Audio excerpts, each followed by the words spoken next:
The show is set in 2015, where two scientists, Dr. Jonas Lear and Dr. Tim Fanning, lead an expedition to remote Bolivian highlands. They are here to find a 250-year-old man who they believe can help in a breakthrough medical invention. The whole trip has been sponsored by the Department of Defense and the Center for Disease Control. Also on the trip are a Department of Defense representative, Clark Richards, a local guide, and a security team. After days of walking through the jungle, they arrive at a cave at the bottom of a gorge.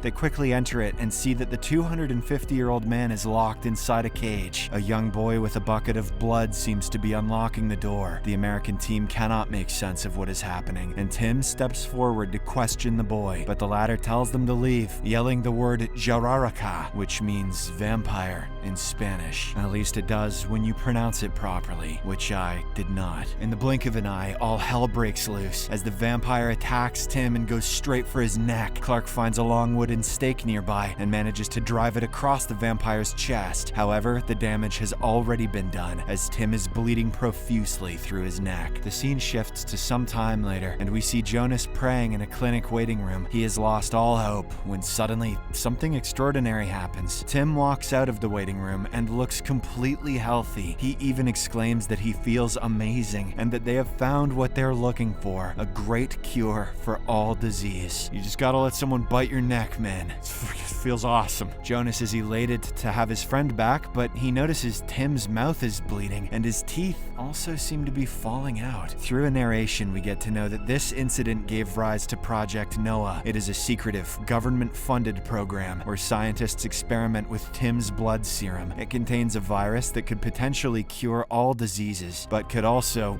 wipe out the human race. Scientists use death row inmates as guinea pigs to test out various stages of their experiments. 3 years later, in 2018, two federal agents, Brad and Doyle, are sent to Huntsville State Prison on a special mission. They are here to convince a death row inmate, Anthony Carter, to join the research trials at Project Noah. Anthony has been arrested for the murder of his girlfriend, but the agents promise to get his sentence erased. Anthony initially has reservations, but since he is set to be executed, he accepts the offer. At the base of Project Noah in Colorado, Chief Scientist Dr. Major Nicole Sykes calls for a meeting. An outbreak of Chinese avian flu has mutated and become an epidemic. There's fear that it could become a global pandemic, with projections that it could reach the US in 3 months. The CDC now feels that their research is the best hope for a vaccine. However, Jonas points out that they're nowhere near close to having a vaccine ready. Another scientist jumps in and says that he has an idea, but it's slightly unorthodox. He then leads them down to the basement where the patients are kept. Following this, he summarizes the trial so far, and we get to know that Tim is patient 0. He was 52 at the time of exposure and underwent a brief period of rapid healing. It was followed by a decline into a nearly catatonic, blood-sucking monster who is, nonetheless, immune to diseases. After Tim, Project Noah began importing death row convicts to experiment on. They gave these test subjects his blood serum and made changes accordingly. Each patient stayed healthy for longer, but would eventually turn into a vampire. The most recent patient is Shauna Babcock, who is the best result they've had. It was 28 days before she began to decline, and she's retained her human looks. And she's looking good. Don't hit on the vampire, Daniel. From all of this, Daniel has figured out that it's not just the adjustments to the blood serum that make the difference.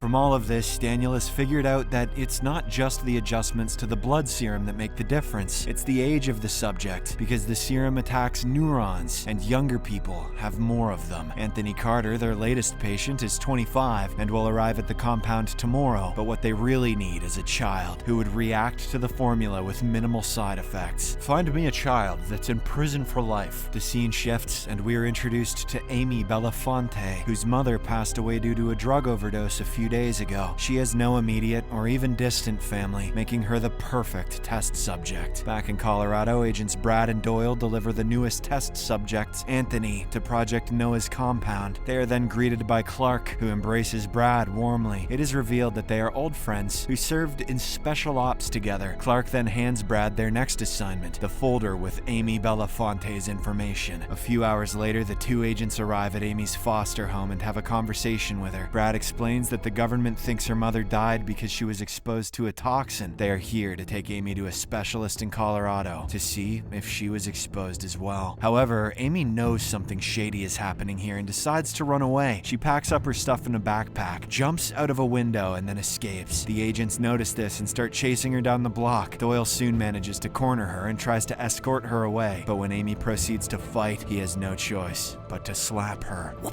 You bitch! Once she is safely brought to their car, Brad drives until they're out of that neighborhood, but he abruptly stops the vehicle only a few moments later. Brad then grabs Doyle's neck and slams his face into the dashboard. He warns him not to hit Amy again, or he won't hesitate to pull a gun. Back in Project Noah, a sweeper named Lawrence has a small conversation with Jonas. He reveals that he and many other employees have had several realistic nightmares about Tim. Jonas, however, doesn't take these claims seriously and dismisses it as cabin fever, just like any good scientist would do. Later that night, Clark visits his girlfriend Nicole in her personal quarters. The duo chat for a while, then ends up getting intimate with each other. However, in the middle of making love, Clark begins to have a very realistic hallucination about Shauna Babcock. She accuses him of lying to her before revealing her hideous vampire face and sharp fangs. This is when Clark jolts back to reality and realizes that he was simply dreaming. In the meantime, the two agents from Project Noah are on their way back to the facility with Amy. They stop on the way for lunch when the kid notices there's a carnival nearby. She seems to be very eager to join, so Brad offers to take her there. Following this, the two have a lot of fun and it seems they're slowly forming a bond. Everything seems to be going well, when suddenly, Brad gets a call from his ex-wife Layla. We get to know that the duo had separated after their first child passed away in a tragic accident. Brad has never gotten over the grief, which explains why he cares so much about Amy, but it does not explain why the agency would choose him for this mission. After the phone call with his wife, Brad once more goes into a deep thought about his deceased daughter. He is fully aware that there is something shady and dangerous going on at Project Noah. Hence, he decides not to take Amy there to save her life. Brad then follows Doyle to the bathroom and launches a sneak attack, leaving his partner temporarily unconscious. Following this, he grabs Amy and tells her that there's been a change in plans. They steal a car from a nearby parking lot and head in a different direction. After a few hours of driving, Brad takes Amy to a lake so she can say goodbye to her mother properly. The kid, who has bottled her grief for the past several days, finally lets all the pain out. She even embraces the agent and cries in his arms. When the news of Brad's escape reaches Colorado, Clark is immediately sent to find him. Meanwhile, Anthony also starts having vivid hallucinations about Tim. The latter claims that things will get worse, but he will be there to help. Sometime later, Brad stops at a gas station where he sees his face all over the news. It turns out that he is now a wanted man on suspicion of kidnapping a 10-year-old kid. He quickly goes to a nearby payphone and contacts his ex-wife to tell her the truth, but he soon realizes that Clark is already there, questioning if she has heard from Brad. Fortunately, Layla pretends to receive a call from a patient and claims that she has got visitors. Brad understands the clue and confesses that he still loves her before hanging up. When he returns to the car, Brad notices a sheriff approaching and decides to turn himself in. He knows it'll be easier for Amy if her story becomes well known to the public. Brad thus surrenders, and he, along with Amy, are taken to the nearest police station. But this turns out to be a huge mistake, as Brad hears the cops being contacted by the Department of Defense. There is no way that the authorities will allow Amy to get to the public eye. Consequently, Brad comes up with a quick plan to escape the police station. He notices that the sheriff is currently busy with something else. Brad thus instructs Amy to sneak behind the counter and grab the handcuff keys. She obliges, and in a matter of a few seconds, Brad manages to free himself. Right at this moment, Clark and his men arrive at the police station. They are about to confront Brad, but he has already snatched a gun from the sheriff. A violent gunfight then ensues, killing 3 policemen, including the poor sheriff. Brad, who had previously served in the special ops, proves to be a tough son of a bitch. He kills a few men before going hand-to-hand against another. Shortly afterwards, Brad and Amy are on their way out, only to be confronted by Clark, but the latter hesitates to shoot his close friend as they share a close bond. Brad takes the opportunity and fires at a nearby fire extinguisher, forcing Clark to step back. He then grabs Amy, rushes outside, and steals a police car to escape. Unfortunately, their escape comes at a price, as Amy soon notices that Brad has a gunshot wound. He seems to be holding up for now, but is also profusely bleeding from the abdomen region. After creating some separation from their pursuers, Brad abandons the police car and steals an old beat-up family wagon. He plans to head out to Arizona, but is forced to pull over after a few minutes. Brad is suffering from blood loss and soon passes out on the driver's seat. Elsewhere, Clark orders one of his agents to hack into Layla's phone. This proves to be crucial, as Amy soon uses a stolen phone to call her. Layla then guides the little girl on how to check on Brad's vitals. Once they confirm the bleeding is stopped, Amy pinches Brad's chest to wake him up and hands him the phone, but our hero quickly throws it away as he knows the agents can track the call. Back at Colorado, Jonas gives Anthony an injection with the blood serum and inserts a chip in his neck. In the meantime, Amy and Brad reach an old house at the end of a forest. The whole place looks normal until Brad deliberately pulls a tripwire that sets off an alarm. A woman named Lacey soon comes out with an assault rifle in her hands. She, however,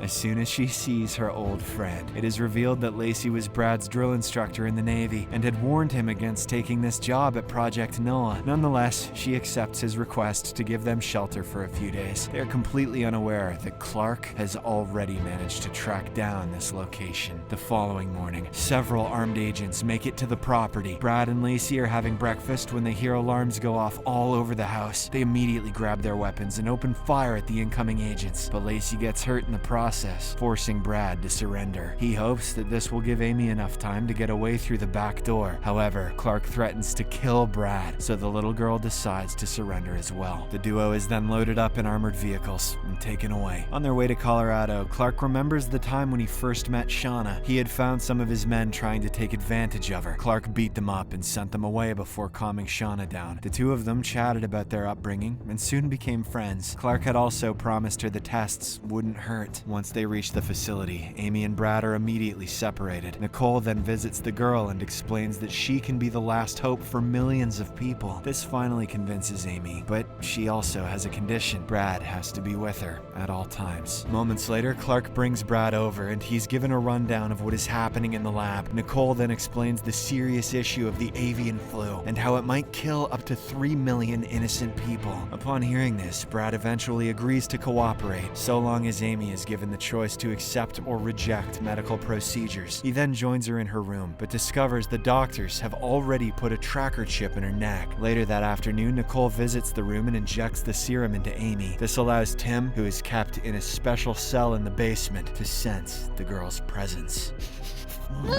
Following this, both Amy and Brad take a nap, but he is soon woken up by Lawrence the sweeper. He tries to warn Brad that someone named Tim will come after the little kid, but their conversation is interrupted by two guards, who quickly separate them. Later, Brad meets Anthony, who lives in the room right next to Amy's. The young man reveals that he too has vivid nightmares about a man named Tim. This finally piques Brad's interest, and he decides to investigate who this Tim is. One evening, Brad manages to sneak into the basement, a huge area that has been marked as 4B. He discovers the monstrous state of all the test subjects and feels bad because he brought them here from jail. Brad is looking at Tim's cell when Jonas suddenly arrives at the spot, but the scientist doesn't seem to be worried about Brad's presence. In fact, it seems like Jonas is happy that he is now getting a chance to talk to Brad. He explains that the monstrous appearance is a side effect of the serum, but they're doing this to save people. Brad then returns to his room loaded with new information and decides to take a nap. To his utter horror, he too has a very vivid nightmare about Teom, who tells him to stay out of his way. A few days after this incident, dark and twisted things begin to happen at Project Noah. Jonas discovers that Tim's brain, which has been vegetative for years, is now showcasing extraordinary electromagnetic activity. On the other hand, when the nurses check on Anthony, they find him in the middle of a breakdown with a very high fever. He's immediately taken to the doctors, who decide he must be injected with a new serum formula. Simultaneously, one of Clark's most trusted soldiers named Paulson seems to have lost his mind. He has climbed to the roof of a nearby building with a sniper rifle. Paulson then shoots the electrical substation, leaving the entire facility without power. Now, Clark has to solve the problem quickly, as the doctors need the cooling machines to save Anthony. With time running out, Brad steps up and offers to talk to the rogue agent. It is revealed that he had previously worked as a hostage negotiator for the special ops team. In the meantime, Anthony goes into a sort of a coma where he keeps dreaming about his girlfriend. We get to know that Tim is behind these hallucinations, and he's deliberately trying to manipulate Anthony. He wants to build his own army of vampires by asserting control over all the test subjects in Project Noah. He is currently accelerating Anthony's mutation that will change him from a normal human being to a full-fledged vampire, just like him. Back outside, Brad reaches the roof and talks to Paulson. The latter confesses that he's already smuggled a vial of Tim's blood and hidden it. If the other agents kill him, they will never know where he has kept it. Brad tells him that he too wants to shut down Noah, mentioning the dreams and what he saw in 4B. Upon hearing this, Paulson is finally convinced and is about to reveal the full extent of what he knows. But right at this moment, Clark arrives and shoots him in the head. Shortly afterwards, the power is restored and the doctors rush to save Anthony, but